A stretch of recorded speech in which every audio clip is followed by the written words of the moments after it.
ആളുകളെ കുറിച്ച് നമ്മൾ അത്ഭുതപ്പെടുന്നുണ്ടാവും അല്ലേ? അവരെത്ര തന്നെ തകർന്നു വീണു പോയി കഴിഞ്ഞാലും അതിൽ നിന്നല്ല രക്ഷപ്പെട്ടു വരുന്നതിനെ കുറിച്ച്. അവർ സൂപ്പർ ഹ്യൂമൻസ് എന്നല്ല, അവരിൽ ഇമോഷണൽ റെസിലിയൻസ് എന്ന് പറയുന്ന ഒരു സ്കില്ല് ഡെവലപ്പ് ചെയ്തെടുക്കുന്നത് കൊണ്ടാണ്. എന്താണ് ഇമോഷണൽ റെസിലിയൻസ്? നമ്മൾ എത്ര തന്നെ തകർന്നു വീണു പോയി കഴിഞ്ഞാലും അതിൽ നിന്ന് രക്ഷപ്പെട്ടു വരാനുള്ള നമ്മുടെ കഴിവിനെയാണ് ഇമോഷണൽ റെസിലിയൻസ് എന്ന് പറയുക. എങ്ങനെയാണ് ഇത്തരം ആളുകൾ ഈ കഴിവ് വളർത്തിയെടുക്കുന്നത്? അവരുടെ പൂർവ്വകാല അനുഭവങ്ങളിൽ നിന്നും അവരുടെ ചുറ്റുമുള്ള ബന്ധങ്ങളിൽ നിന്നും അവർ ഒരുപാട് കാര്യങ്ങൾ പഠിക്കുന്നുണ്ട്. അപ്പോൾ ഒരു പ്രതിസന്ധി ഘട്ടത്തിൽ അവർക്ക് എങ്ങനെ രക്ഷപ്പെടാം എന്നുള്ള പാഠം അവർ ഉൾക്കൊള്ളുന്നുണ്ട്. നമുക്കും ഈ ഇമോഷണൽ റെസിലിയൻസ് എന്ന് പറയുന്ന സ്കില്ല് ഡെവലപ്പ് ചെയ്ത് കഴിഞ്ഞാൽ നമ്മുടെ പ്രതിസന്ധി ഘട്ടത്തിൽ നമുക്ക് എങ്ങനെ രക്ഷപ്പെടാം എന്ന് നമുക്ക് മനസ്സിലാക്കാം. ഈ സ്കില്ല് ഡെവലപ്പ് ചെയ്തെടുക്കുന്നതിന് ആദ്യം നമ്മൾ നമ്മളെ ഉൾക്കൊള്ളണം.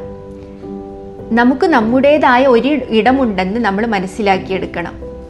അതുപോലെ നമ്മുടെ ചുറ്റുമുള്ള ബന്ധങ്ങളെ നമ്മൾ ഉൾക്കൊള്ളണം. ചില ബന്ധങ്ങളെ നിലനിർത്താൻ വേണ്ടി നമ്മൾ ചെറിയ ചെറിയ വിട്ടുവീഴ്ചകൾ ചെയ്യണം. ബന്ധങ്ങൾ നിലനിർത്താൻ വേണ്ടി വിട്ടുവീഴ്ചകൾ ചെയ്യുമ്പോൾ അവിടെ നമ്മൾ പരാജയപ്പെട്ടു പോവല്ലേ ചെയ്യുന്നത്. നമുക്ക് ചുറ്റുമുള്ള ആളുകൾ ഉൾക്കൊള്ളാൻ വേണ്ടി നമ്മൾ മാനസികമായി ഉയരുകയാണ് ചെയ്യുന്നത്.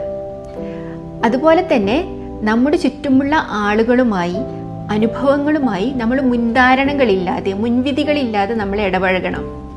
അങ്ങനെ ആകുമ്പോൾ നമുക്ക് ഒരുപാട് അനുഭവ സമ്പത്തുകൾ കിട്ടും.